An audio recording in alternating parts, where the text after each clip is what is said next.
Tão importante a gente falar sobre isso, né? Por isso que vamos nos aprofundar. Se você tiver perguntas, manda para o nosso WhatsApp. Nós estamos ao vivo, 0 operadora 12 99 727 6383. Estou recebendo o Dr. Marcelo Paoli. Ele é psiquiatra geriátrico, especialista em idosos. Tudo bem, doutor? Muito bem-vindo. Também a doutora Natália Carolina Verde, que é especialista. Você é especialista em... Eu faço mestrado em gerontologia. Em gerontologia. E tenho especialidade em direito médico. Então você sabe tudo sobre idosos. Vou te dar a mão aqui porque a gente está longe. Tudo bom? Mas sobre as leis a gente vai poder falar muito bem sobre deveres e os direitos, o que a pessoa, o curador tem que saber. E também o idoso, às vezes, que está vendo, né, se ele consegue perceber que ele está nesse caminho, já fazer toda a transição, né? Nós temos um caso que foi... Vamos resgatar aí do final do ano passado, vamos mostrar a foto do criador da Bossa Nova, o João Gilberto, que a filha dele, a Bebel Gilberto, entrou, foi capa da Veja até, entrou com um pedido de interdição, aí a gente vê a foto dos dois, acho que foi a última foto que os dois tiraram, e a filha dele alegou que ele estava sendo despejado, que ele perdeu tudo que ele tinha. Enfim, um músico, né, nesse nível internacional acontecer uma coisa dessas, né? E todo mundo ficou chocado com o que nós vimos na reportagem. Mas isso pode acontecer com qualquer idoso, né? Então vamos... Primeiro as leis ou primeiro como a gente avalia? Primeiro como a gente avalia, que você está aqui. Como que a gente avalia se realmente tem necessidade de entrar com uma interdição, doutor?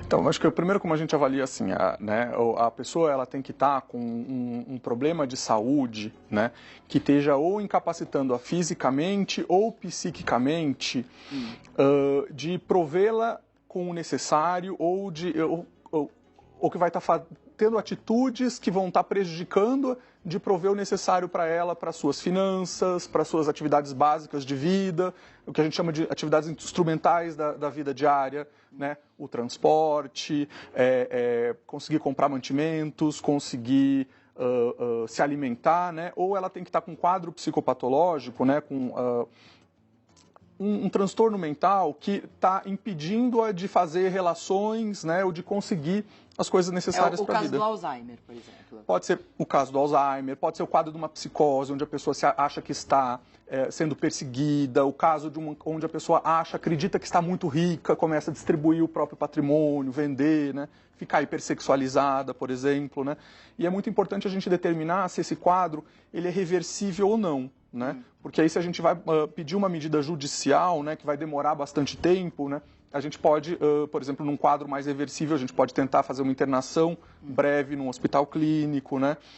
Então a gente para ver se tem um retorno, se volta, voltar. Isso, né? Tá. E a interdição, como que ela é feita através da lei? Você precisa juntar documentos, tem um psiquiatra avaliando também, doutora? Sim. O grande problema da interdição, na verdade, seguindo o raciocínio do doutor, quando é diagnosticado um quadro como um desses que ele comentou, muitas vezes o problema não é exatamente o interditando aí o paciente, muitas vezes a relutância está na família dele, né? E brigas na família, brigas, né? De esposa, de filho, sim, de todo mundo. A lei traz um rol de pessoas que podem promover essa ação de interdição. A perícia médica, que é esse documento que é elaborado por um perito do juiz, um médico oficial do juiz, quando é um quadro muito claro e característico de repente não ter uma reversibilidade e a pessoa, de você olhar para ela, o médico já sabe que, qualquer pessoa sabe que não tem retorno, a perícia se torna dispensável. Mas quando a perícia, em algumas situações, a perícia ela pode ser feita por uma equipe multidisciplinar. Numa área médica, por vários especialistas várias especialidades. Psicólogo, psiquiatra, e um clínico, de repente. Sim. O doutor me perguntou lá no camarim quanto tempo demora, né? Isso, ótima pergunta. Eu sempre brinco, eu falo, nunca pergunte isso para um advogado. Porque o processo de interdição, assim como os outros todos, existe um rito a ser cumprido. Esse rito inicial é o seguinte: uma vez instaurada a ação para interditar uma pessoa, o juiz marca uma audiência para interrogar essa pessoa, para que naquele interrogatório ele tenha as convicções pessoais dele a respeito daquela pessoa sobre a qual está se promovendo uma ação de interdição. Que convicções são essas? Ele vai perguntar sobre os bens, as relações familiares, os valores que ele tem. Muitas vezes o próprio juiz vai ver que aquela pessoa, por exemplo, acometida de um acidente vascular cerebral, ela não tem nem condições de se expressar, né?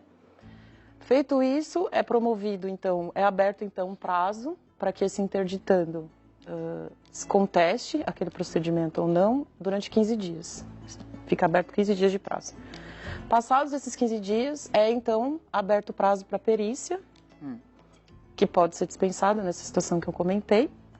Realizada a perícia, ela vai vir é emitido um parecer, um laudo pericial. Nesse laudo, o médico, ou os médicos, ou os especialistas que atuaram naquele caso, vão dizer para que aquela pessoa está incapacitada de exercitar os atos da vida civil dela. Há uma delimitação, ou há uma restrição generalizada, né? Isso vai voltar para o juiz e, então, efetivamente é nomeado um curador que vai, juridicamente dizendo, administrar os atos da vida civil daquela pessoa. Vender imóveis, comprar móveis, de uma forma bem simplista. Pode ser tem que ser parente? Não. Não precisa? No caso dos idosos, a lei também traz um rol de pessoas que podem promover essa ação. Cônjuges, companheiros, tutores, Ministério Público em última situação, né? E uma situação que é muito comum aos idosos, que são os representantes das instituições onde eles estão morando. Ok. Se ele está num asilo ou um lar de idosos... a terminologia exata, não sei, o asilo é um termo... já não falam mais, né? Hoje o termo correto seria ILPI, que é a Instituição de Longa Permanência de Idosos. E a gente já fez até matérias e entrevistas aqui e várias pessoas especialistas em idosos falaram que eu realmente, como né, essa palavra, ela tá desde que a gente... Está enraigada da cultura popular. Mas é a Instituição de Longa Permanência de Idosos. Sim. Ok, então essas pessoas também podem entrar. Sim. Okay. Os representantes das instituições promovem essas ações. Partindo do princípio que todo mundo quer fazer o bem, porque nós sabemos, eu tenho que falar aqui, que algumas pessoas tentam até interdição, existem esses casos até documentados aí em reportagens, porque querem se apoderar de bens, às vezes, de pessoas muito ricas, idosos que, né, às vezes eles têm perdem um pouco a consciência, mas você sabe de casos que as pessoas induzem a assinar alguma coisa. Tem casos, tem. As pessoas que estão assistindo a televisão, por isso que eu tenho que falar, que senão parece que não é real isso daqui. Mas partindo do princípio que todo mundo quer fazer o bem, tem um momento de transição que você pode fazer isso de uma forma mais suave, que você começa a perceber que o idoso já perde algumas noções. Sim, existe sim. Existe um termo que acho que a doutora consegue explicar melhor que eu, se for necessário, que eles chamam de fragilidade psíquica, mas não é muito bem isso. Quando a gente não está tão bem para ficar acompanhando a cotação das coisas, o valor das coisas, né? Então eu tenho, por exemplo, sei lá, um imóvel, eu tenho meu dinheiro, mas eu não sei quanto que isso está valendo muito bem, não consigo ficar tão bem atualizado. Mas e se eu tenho familiares, eu tenho amigos que me ajudam a administrar direito né, os meus bens, ou eu tenho pessoas que me ajudam a comprar as coisas, a fazer as coisas, então eu consigo manter isso bem, né? E às vezes a gente tenta postergar essa parte da interdição o máximo possível, mesmo porque, como a doutora falou, eles dão 15 dias para contestar. Em 15 dias eu preciso que meu idoso esteja comendo bem, tomando remédio, às vezes eu não posso arcar com tudo isso, né? Então às vezes eu preciso de medidas mais rápidas, às vezes eu preciso, sei lá, de uma internação, eu preciso que um familiar vá para a casa do idoso, eu preciso de coisas mais rápidas que isso. Então a gente tenta postergar. A gente deixa a interdição para casos assim, onde a situação está bem mais crítica mesmo, né? Mas existe uma zona tênue aí, existe também, acho que a interdição para ter capacidade relativa, né? Onde a pessoa faz alguns atos e outros não faz, né? Porque essa coisa de interdição, acho que ela está muito ligada a você se apoderar de uma forma talvez meio estranha do bem do outro, né? E isso é um pouco complicado mesmo para os filhos, né? A pessoa construiu o que tinha e tal.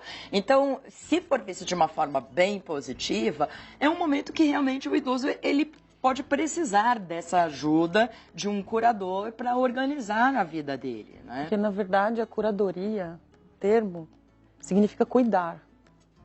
Só que cuidar não só do patrimônio, cuidar da pessoa. Ah, então a pessoa que interdita, ela tem que cuidar da pessoa também. Tem que cuidar da pessoa também, não é só administrar os bens. Né? É cuidar da pessoa. Por isso que muitas vezes esse termo ele é tão emblemático, porque muitas vezes não ficam claras questões como qual é o interesse envolvido ali. Porque você administrar patrimônio, vamos combinar que é muito mais fácil do que cuidar de um doente. Com certeza. Com E certeza. você, quando você é nomeado como um curador, ainda mais você quando a pessoa tem bastante, aí é mais fácil. tem que administrar aquele patrimônio Né? e tem que cuidar de um doente. Né? Então, quem vai levar o bônus tem que ter consciência que vai ganhar o ônus também. Você muitas vezes vai ter que prestar contas do que você está fazendo. Mas você presta contas depois que é autorizada a interdição? Você, por exemplo, eu sou filha. Não, há uma determinação judicial para isso, dispensada em alguns casos, como por exemplo num regime de comunhão universal de bens, onde um dos cônjuges é o curador do outro, porque o patrimônio que é de um é de outro. É universal, né? Mas você está administrando um dinheiro que não é seu, um patrimônio que não é seu. Então você tem que prestar contas disso. Mas presta contas para o judicial. Para o judicial? Judicialmente. De quanto em quanto tempo? Há uma determinação judicial para isso. É tipo um imposto de renda? De uma forma mais ou menos. Você vai lá e coloca... Mas, nossa, isso é muito detalhe que você tem que fazer, né? Também é um processo complexo por todas as profissões que estão envolvidas aí, né? Por todos os valores que vêm implícitos nisso. Tomar essa decisão é muito difícil. E uma coisa que você falou das famílias, né? Hoje, a realidade da terceira idade, ou melhor idade, como as pessoas adoram dizer, é que as pessoas, elas não têm mais, muitas vezes, famílias. Isso. Elas são abandonadas em hospitais, elas são abandonadas em ILPIs. Então, como é que fica a realidade dessa pessoa, né? Partindo do princípio que todo mundo é bom, como você diz... Quando esse bom não é alguém da minha família, como eu administro essa realidade? O próprio idoso, se ele percebe que ele já está perdendo esse reflexo, essa habilidade, ele pode pedir para que alguém seja curador dele e ir na justiça e falar assim, ele pode ter uma conversa com alguém da família. Não, eu sei, mas é não difícil. Pra justiça não, pedir, porque a ação vai ser interposta pelo futuro curador dele, muitas das vezes, né? Ou o próprio Ministério Público é em último caso.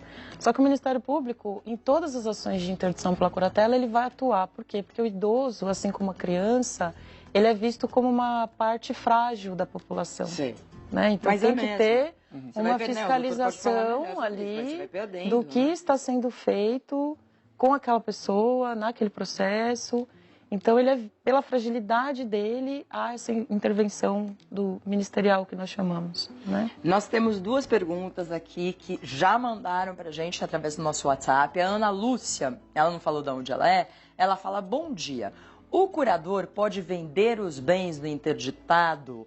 Como é o procedimento para isso? E quando o curador tiver outros interesses? Eu não entendi muito a pergunta, mas sobre vender os bens, eu acho que a doutora pode explicar. Sobre vender os bens, é isso que eu já falei. Depende, já pode, né? Pode, mas dependendo da situação, porque a interdição parcial, se tiver delimitado numa interdição parcial que aquele curador não pode praticar esse tipo de ato, não. Ah, então a interdição tem vários tipos. Sim. Tem ela pode ser parcial, pode ser total. E a parcial vai ter algumas delimitações, né? Se tiver numa interdição parcial, por exemplo, que a pessoa não pode. Se ela vender, ainda pode ter uma outra condição, que é prestar contas para o Poder Judiciário daquilo que ela está praticando. E os interesses aí que a moça pergunta, fica complexo de responder, porque muitas vezes o interesse de um não vai ser realmente convergente com o interesse do outro. Eu conheço casos de irmãos, assim, um irmão que toma conta do idoso, geralmente que está doente e tudo. Nesse caso, eu acho que se todo mundo pensasse no bem-estar, né?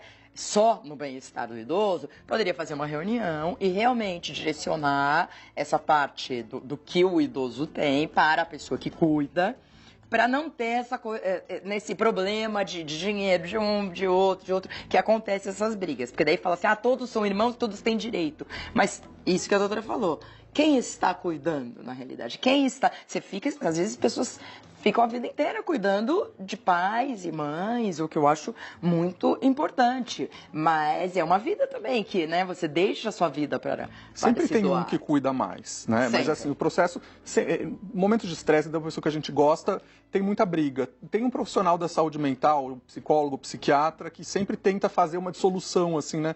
E tentar colocar uma luz, assim, né? Mas é difícil. Você faz A gente faz isso. Mas é um trabalho que é meio... A gente faz reuniões, a gente telefona, a gente convoca todos os familiares para uma consulta, faz consulta só com os familiares. É difícil, mas a gente consegue, sim, ajudar bastante. Num ponto em comum, né? Tem outra pergunta da Amanda. Bom dia. É possível entrar com processo de curadoria, né? Após o falecimento do idoso? Não. Não, né? O falecimento já é outro porque é aquilo processo. que eu falei em princípio, né? A curatela não é só administração de bens. A curatela é cuidar do idoso. Se o idoso já faleceu, eu vou, em tese, receber uma herança. Certo.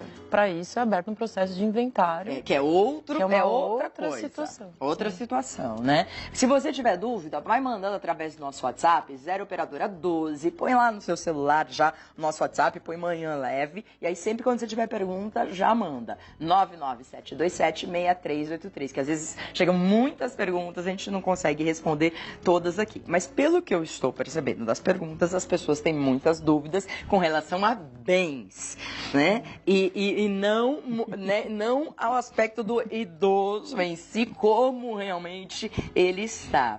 O doutor já falou quando que essa interdição é permitida, né? Que tem um ponto, uma nuance, aí, um trânsito até acontecer a interdição, até ele se tornar incapaz, entre aspas, da reunião dos familiares. Qual é outro ponto importante para a gente prestar atenção no comportamento e... Eu acho que outro ponto importante é que a gente tem que sempre considerar a vontade da pessoa, do pessoa, do idoso no caso, né? Porque por mais que a pessoa não tenha noção de valores, noção, né? Tem sempre a vontade da pessoa. Então, porque na verdade a maior parte que acontece é uma curatela informal, né? Então, assim, Sim. né? Eu sou seu pai, então você cuida, você tem a senha do meu cartão, então o que a gente vai fazer? A gente vai vender esse estúdio, eu não sei quanto que vale, mas eu não quero vender porque ele é sentimental para mim. Você fala, não, acho que vale a pena vender porque a gente precisa comprar tal coisa. Então, levar muito em conta o que a pessoa fala e tentar entrar em acordos com a pessoa. Não, eu não quero que venda... Não, só quero que venda se for para a gente mudar ali do lado, tentar fazer acordos com a pessoa, né? Antes de entrar com uma medida judicial, porque desgastante. A medida judicial é desgastante e muitas vezes o paciente ele perde totalmente a voz. Uma vez que tem lá o papel, eu quero vender, você faz o que você quiser, você pega, viaja, e aí eu fico como médico e outras pessoas, a gente não pode fazer mais nada, né? Então é tentar sempre postergar, porque também é um momento muito dramático a gente ter que contar isso para o paciente, né? É muito complicado. Então, mas você tem que contar? Não é o curador? Às vezes a gente conta, às vezes a gente tem que contar para o paciente. Né? Às vezes tem quadros onde o paciente, a gente não tem nenhum acordo com o paciente, a gente tem que contar também, né? Nossa, a gente tenta, doutora. Às vezes a gente precisa falar, a gente fala, olha, preciso que você coma, preciso que você tome seus remédios, senão a gente vai ter que internar você, a gente vai ter que tolher a sua liberdade. Esse é o último dos casos, assim, mas às vezes a gente precisa contar. Às vezes falam, olha, ele está interditado, você precisa contar isso para ele. Saindo desse aspecto dos bens e entrando no comportamento, você falou agora uma coisa interessante. Idosos que às vezes esquecem de tomar medicação. Então, esse é um aspecto, se você é filho e percebe que o seu pai, por exemplo, que tem que tomar essa medicação, que tem que ser cuidado, que tem que não sei o que, e não está fazendo, você pode entrar, de repente, se é o último caso, entrar com a interdição e você organizar tudo aquilo para que ele seja bem cuidado.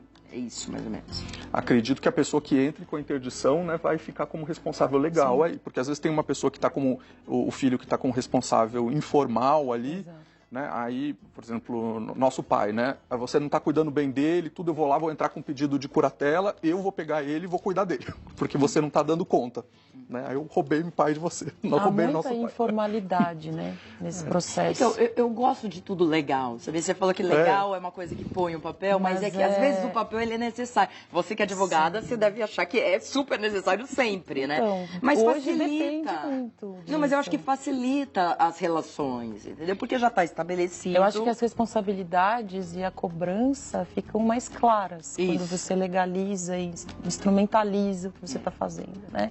Mas nessa questão, é importante deixar claro que a curatela ela não é só para idosos.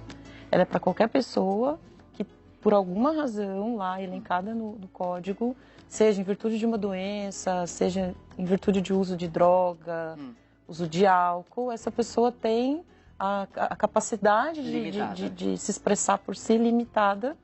Então, hoje, o que eu posso te dizer é que assim, a busca pelo processo de interdição, como muitas das vezes, a maioria dos casos acontece numa informalidade mesmo, ela se dá em última circunstância.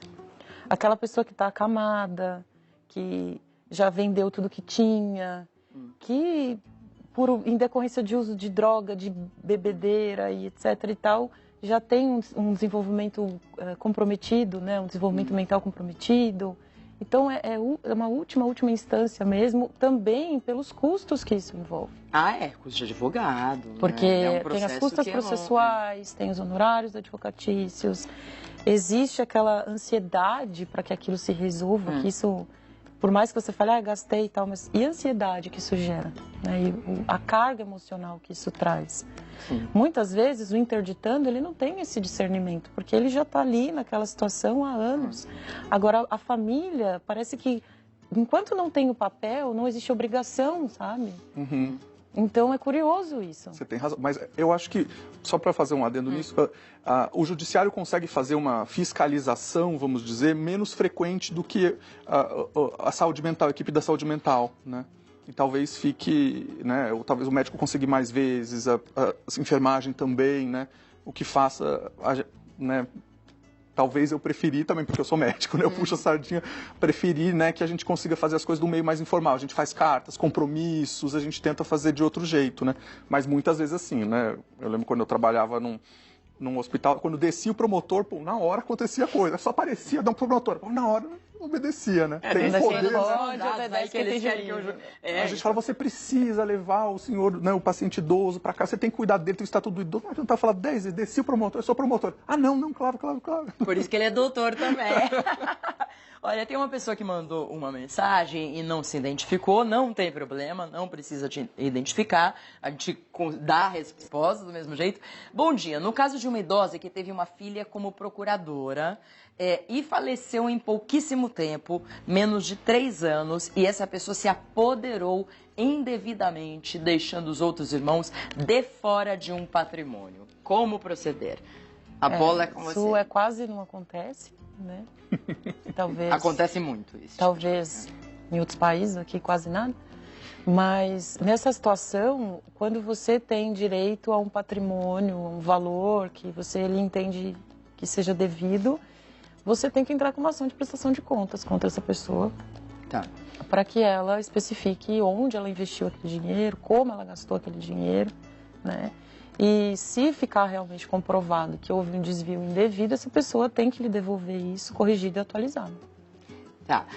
Deixa eu organizar na minha cabeça aqui, na pergunta. Então, entrou uma curadora, não lembro direito. Esse curador deteve o direito de organizar os bens e tudo, a pessoa faleceu em 3 anos. Todos esses bens, então, eles não ficam diretamente... Esses bens teriam que ser divididos. É uma herança. É uma herança, divididos. Inclusive, entre o curador, que não é da família, entra nesse processo? Não, depende muito. Se tiver um testamento, sim. Okay. Se não tiver, não. Entendo. Cada situação vai ser uma situação. Vai ser uma situação diferente. Sim. Ok, não, eu acho que está respondido, não acha, doutor? Uhum. Tem mais alguma coisa que a gente não falou, que vocês gostariam de acrescentar? Quem pode ser interditado são pessoas que têm problema com álcool, com problemas com drogas, são problemas com pessoas com transtornos mentais, pessoas com incapacidades físicas, né? Acho que basicamente é isso.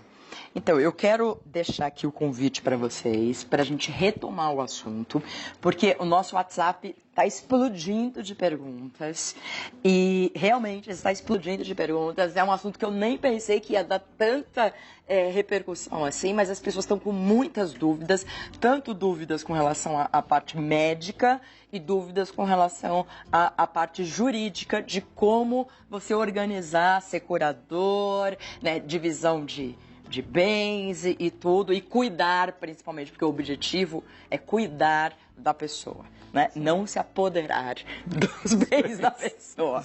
Então eu quero convidar vocês, a produção vai organizar com vocês. Aceitam? Claro. Então aqui é ao vivo na hora, tem que aceitar na hora, aqui é sob pressão. Quero agradecer ao Dr. Marcelo Paoli, ele é psiquiatra, geriátrico, super especialista, a terceira idade. O contato é www, também tem um link lá para responder, né? Neuropsiquiatria sp.com, neuropsiquiatriasp.com. E a doutora Natália Carolina, é Verde ou Verdi? É verde. Verde, então Verde, é italiano, né? Italiano. O e-mail é N de Natália, N, advogado. V, que é N, verde, advogada@gmail.com. Epa, hoje eu tô... Muito obrigada, então já tá marcado, combinado, a gente vai falar, siga o nosso Instagram. Um beijo.